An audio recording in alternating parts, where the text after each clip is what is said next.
Bonjour à tous, on débute ce matin avec la belle victoire de Paris face à Rennes 4-0.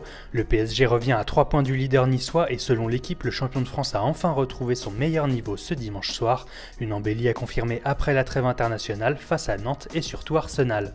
En Espagne, Cristiano Ronaldo a enfin prolongé son contrat avec le Real Madrid, mais surprise ce matin, c'est Gareth Bale qui fait la une des journaux madrilènes. AS éclipse totalement la prolongation de CR7 et préfère s'enflammer pour le Gallois, présenté comme le nouveau patron des merengues. C'est à peine mieux en une de Marca où Ronaldo doit se contenter d'un petit bandeau au-dessus d'une photo de son coéquipier.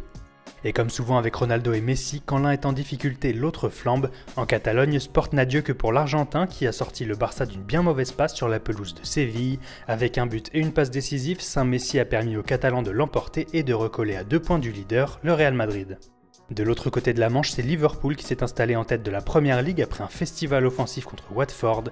Les Reds se prennent déjà à rêver d'un titre de champion attendu depuis 26 ans, mais Jürgen Klopp a tenu à calmer tout le monde après la rencontre en affirmant qu'un point d'avance après 11 journées ne signifiait rien du tout et que ses joueurs devaient à tout prix rester calmes. Et l'autre nouvelle forte du week-end anglais est sans aucun doute le réveil de Manchester United qui a battu Swansea grâce à un doublé d'Ibrahimovic et un but de Paul Pogba.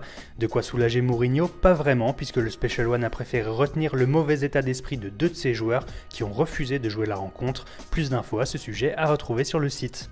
Et on termine cette revue de presse en Italie où l'identité du futur entraîneur de l'Inter ne fait plus vraiment de doute. Alors que le club doit annoncer son nouveau coach dans les prochaines heures, la Gazzetta dello Sport assure que l'heureux élu sera Stefano Pioli qui aura la chance d'arriver dans la sérénité après une belle victoire 3-0 face à Crotone.